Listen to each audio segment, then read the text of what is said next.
Hai, jumpa lagi. Salam sehat sampai 130 tahun dan mati masuk surga. Setelah pandemi COVID, kelihatannya vitamin D itu memperoleh popularitas yang cukup tinggi. Banyak sekali suplemen-suplemen dijual dalam dosis tinggi. Peningkatan popularitas ini dikarenakan vitamin D mempunyai peran di dalam imunitas. Pada saat itu, pada saat COVID terjadi, banyak sekali vitamin D itu diresepkan untuk membantu penyembuhan. Memang vitamin D mempunyai peran dalam imunitas kita, terutama untuk memperkuat namanya innate immunity system. Sebelum pandemi COVID, vitamin D itu juga diresepkan untuk menghambat terjadinya osteoporosis, artinya pengeroposan tulang, terutama bagi orang-orang yang sudah tua atau menjelang tua. Dan untuk osteoporosis itu biasanya dibarengi dengan suplemen kalsium. Teman saya yang rajin mengkonsumsi susu sebagai sumber kalsiumnya, di samping vitamin D sebagai zat atau suplemen untuk membantu penyerapan kalsium, ternyata menderita osteopenia, yaitu tahap awal daripada osteoporosis atau pengeroposan tulang. Jadi sebenarnya vitamin D dan kalsium itu tidak mencegah pengeroposan tulang atau osteoporosis. Bahkan kalau kedua suplemen itu dikonsumsi secara bareng, itu bisa mempunyai efek samping yang buruk, yaitu pengendapan kalsium di jaringan lunak. Jadi waktu itu saya tanyakan kepada teman saya itu, apakah dia juga mengkonsumsi vitamin K2. Ternyata dia tidak mengkonsumsi vitamin K2. Cilaka itu. Kenapa? Karena vitamin K2 diperlukan untuk mengatur atau mendistribusikan kalsium ke tempat yang sesuai atau tempat yang semestinya, yaitu tulang. Ternyata dia tidak mengkonsumsi itu, berarti tidak ada suatu zat yang mengatur distribusi kalsium secara benar. Artinya proses pengeroposan tulang tetap terjadi, ya, walaupun dia makan suplemen kalsium dan vitamin D. Lalu kemudian kemana larinya kalsium itu? Itu yang akan kita bahas sekarang.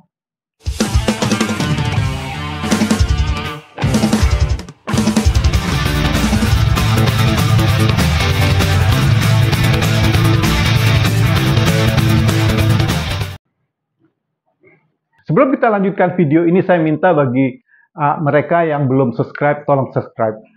Dan yang sudah subscribe dan sering menonton video-video kami, saya ucapkan terima kasih. Akhir-akhir ini video kami bisa mempunyai viewer sekitar di atas 1000 orang. Walaupun masih jauh dari target, tetapi itu adalah milestone kita atau milestone kami. Jadi sekali lagi kami ucapkan terima kasih untuk Anda yang mau menonton video kami. Dukungan Anda sangat kami hargai dengan nonton video-video kami ini. Topik utama dari channel ini adalah satu, bagaimana hidup sehat. Yang kedua, bagaimana kita bisa berumur panjang sampai 130 tahun atau di atas 100 tahun. Dan ketiga adalah bagaimana masuk surga. Dan yang keempat adalah bagaimana kita mengelola keuangan kita sehingga kita bisa hidup sampai sedemikian panjangnya. Problemnya itu apa? Pemerintah itu kadang-kadang suka kurang ajar. Dia bikin peraturan-peraturan yang membatasi hidup kita. Begitu umur 60 tahun kamu pensiun, nggak boleh kerja. Nah, saya kalau mau hidup 130 tahun, saya masih ada 60 tahun lagi hidup. Duit dari mana gitu kan? Kalau nggak boleh kerja loh ya. Akhirnya kita berusaha untuk kerja yang entah apa. Moga-moga masih halal. Artinya apa? Kalau saya mau jadi perampok juga bisa gitu. Wah, tua perampok. Mungkin juga penipu lah. Bisa. Ya, tapi susah juga gitu loh. Oleh gitu, kita perlu kiat-kiat bagaimana caranya mengelola uang supaya kita bisa memperoleh rezeki ataupun tabungan kita bisa memanjang sampai 130 tahun. Problemnya juga ya, Pemerintah itu selalu mengincar tabungan kita. Tabungan kita itu selalu turun nilainya. Karena apa? Karena pemerintah itu mengambil uang kita atau mengambil kekayaan kita dengan jalan inflasi.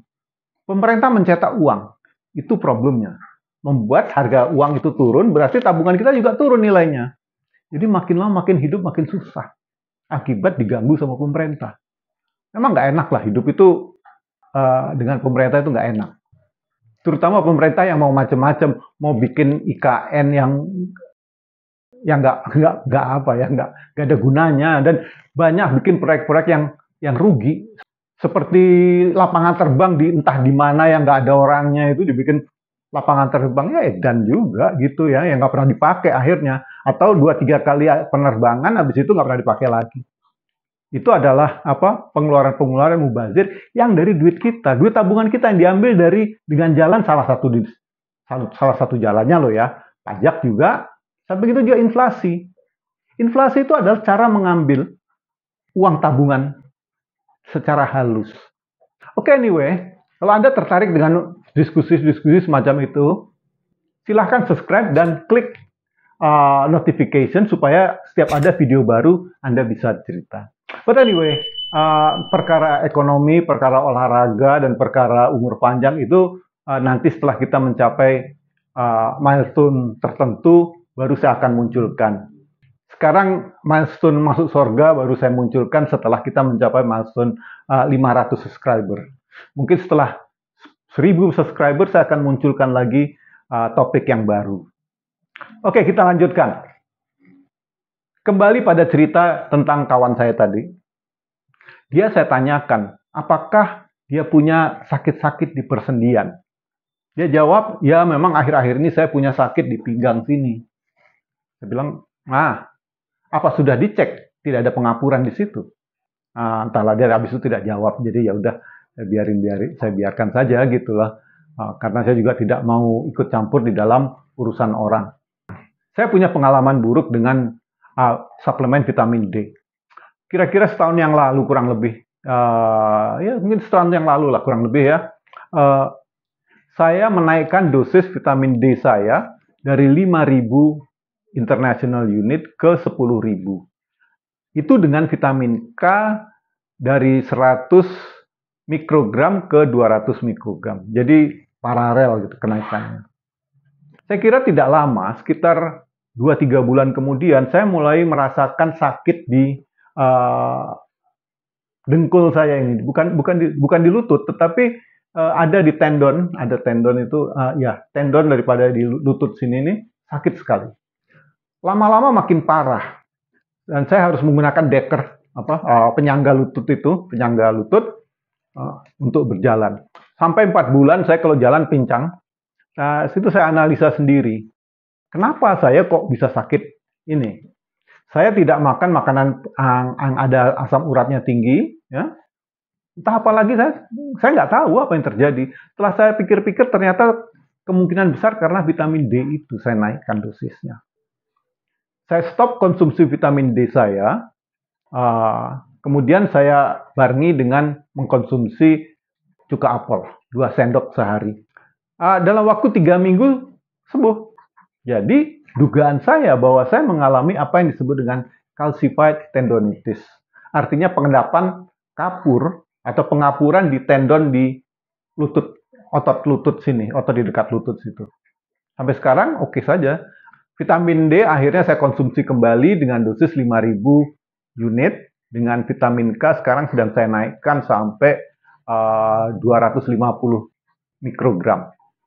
Takaran 200 mikrogram itu ada sebabnya. Saya sedang melakukan suatu percobaan untuk menghilangkan pengapuran kalau ada. Kalau ada pengapuran, itu saya coba untuk menghilangkannya. Terutama di klep jantung saya. Jantung saya bocor. Ada teori yang mengatakan bahwa kebocoran klep jantung itu, klep mitral namanya. Klep mitral itu disebabkan karena ada pengapuran di situ, sehingga tidak fleksibel kembali, sehingga waktu nutup kurang bagus. Jadi saya mau coba dengan vitamin K, dan kadangkala saya minum cuka apel. Sebenarnya bisa saja dioperasi, tapi sayangnya saya tidak bisa dioperasi. Saya punya problem yang lain. Jadi memang berat lah. Anyway, Kita lanjutkan saja ya. Vitamin D itu banyak fungsinya. Salah satu adalah membantu penyerapan kalsium.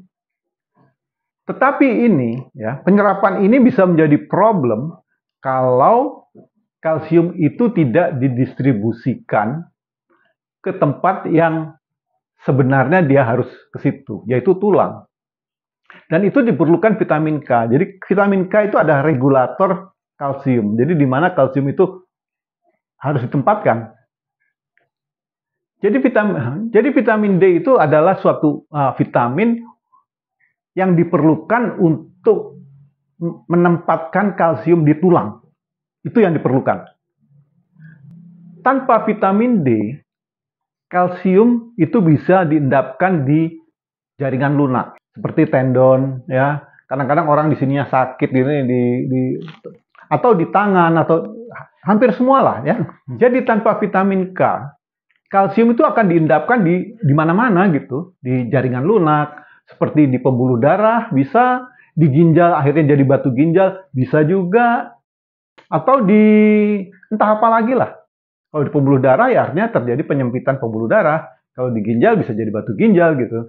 Terus kalau di tendon akhirnya pengapuran di tendon, jadi problem lah gitu ya. Jadi kombinasi antara vitamin D dosis tinggi terutama dengan kalsium itu cukup berbahaya. Mereka bikin problem ya. Tetapi penyakit yang kita mau cegah yaitu osteoporosis itu tidak disembuhkan karena kekurangan vitamin K, nggak seimbang gitu. Salah sasaran. Vitamin D itu juga memerlukan beberapa kofaktor untuk bisa berfungsi dengan baik. Salah satunya adalah magnesium. Itu yang membantu magnesium terikat ke protein yang membawanya ke jaringan-jaringan tubuh. Di samping itu juga diperlukan omega 3, boron, zinc, vitamin A, dan jangan lupa vitamin K. Jadi komponen-komponen lain itu juga diperlukan untuk supaya vitamin D itu bisa berfungsi dengan baik. Oleh sebab itu, kalau Anda mengkonsumsi vitamin D, sebaiknya juga Anda mengkonsumsi multivitamin lain. Dalam arti, dosisnya tidak terlalu tinggi, tetapi ada. Ada vitamin A, ada magnesium yang cukup, ada zinc, ada boron, juga omega 3. Ini Anda perlukan kalau makanan Anda kira-kira kekurangan di dalam nutrisi ini. Kalau melihat daripada menu di Indonesia, kemungkinan besar tidak lengkap untuk bisa memenuhi kebutuhan ini. Oleh sebab itu, suplemen multivitamin itu masih diperlukan. Sekarang pertanyaannya lagi, berapa dosis vitamin D yang diperlukan? Ini agak susah, karena Badan Resmi Kesehatan hanya merekomendasikan sekitar 800 unit. Itu rendah sekali. Sekarang kenapa mereka bisa dapat angka 800 unit itu? Kisah vitamin D yang cukup melegenda adalah dari Glasgow, Scotland. Sekitar tahun 1900-an, banyak sekali anak-anak yang menderita penyakit rickets, yaitu kelainan pada tulang. Tulang menjadi lunak dan pertumbuhannya menjadi kakinya bengkok atau bengkok, apakah dia itu berbentuk O atau kadang-kadang berbentuk X, tapi tidak normal. Ini akibat dari pelemahan tulang. Penyebabnya adalah kekurangan vitamin D, karena anak-anak ini kurang terekspos, kurang terpapar sinar matahari. Jadi, sinar matahari itu sangat penting buat anak-anak agar bisa mempunyai pertumbuhan tulang yang baik. Pengobatan dengan vitamin D dosis tinggi itu dilakukan setelah Perang Dunia ke-1 menjelang Perang Dunia ke-2. Tetapi ini kelihatannya masih percobaan gitu ya. Akibatnya apa? Karena mungkin dosisnya terlalu tinggi. Banyak anak-anak ini yang menderita kerusakan otak. Mungkin dosisnya terlalu tinggi dan tidak dibarengin vitamin K. Jadinya kalsiumnya ngendap di otak. Mungkin, nggak tahu, nggak pernah ada ceritanya itu. Tapi dugaan saya seperti itu. Dosisnya waktu itu juga saya nggak tahu berapa itu, nggak pernah baca itu. Penyakit ini baru bisa dihapus setelah anak-anak itu diberi minyak ikan, cod liver oil. Jadi minyak ikan cod itu, mereka diberi itu baru ricketnya sembuh tanpa ada efek samping. Jadi anak-anak ini diberi cod liver oil dan jus jeruk secara gratis itu tahun sekitar 40-an lah. Jadi setelah Perang Dunia Kedua selesai. Intinya bahwa kebanyakan vitamin D itu juga berbahaya. Kekurangan juga berbahaya. Tapi yang lebih penting lagi apa? Bukan kelebihan vitamin D, tetapi kekurangan daripada kofaktornya. Kita kembali pada dosis, berapa sih dosis yang diperlukan? Saya sendiri tidak tahu, dan saya coba untuk membaca literatur itu juga tidak ada yang bisa memastikan berapa. Bahkan saya tahu ada beberapa orang yang mengkonsumsi 20.000 unit untuk menekan tekanan darahnya. Jadi untuk mengontrol tekanan darahnya digunakan vitamin D dan vitamin K. 20.000 unit nggak apa-apa. Sedangkan saya 10.000 unit per hari itu dalam waktu 2 bulan, 3 bulan sudah terjadi calcified tendonitis. Jadi memang berbeda antara setiap orang. Tapi anyway, kalau Anda mengkonsumsi vitamin D dengan dosis tinggi, pertama Anda harus mengkonsumsi juga kofaktornya. Itu tadi, vitamin A, vitamin K, K2, zinc, magnesium, dan boron. Itu harus Anda konsumsi juga. Dan juga Anda harus memperhatikan apakah timbul gejala-gejala calcified tendonitis atau pengapuran-pengapuran yang lain. Itu harus Anda perhatikan juga begitu. Anda juga bisa konsultasi kepada dokter Anda apakah Anda mau mengukur apa gitu. Silahkan. Itu untuk mengecek apakah dosis Anda sudah cukup atau kelebihan. Atau ada sesuatu yang dikurang. Tetapi kalau kita mengikuti guideline yang resmi yaitu 800 IU atau International Unit, itu saya kira terlalu rendah. Itu untuk mencegah terjadinya riket. Gitu. Jadi kemungkinan besar itu adalah kurang. Mungkin 5.000. Kalau saya ambil dari angkasa saja, 5.000 unit, dan selanjutnya saya amati apakah saya punya gejala-gejala kelebihan vitamin D atau tidak. Pengendapan kalsium di jaringan-jaringan yang nggak karuan itu ada atau tidak. Itu saja. Diskusikan dengan dokter Anda kalau Anda mau. Oke, sekian dulu. Salam sehat sampai 130 tahun dan mati masuk surga. Bye-bye.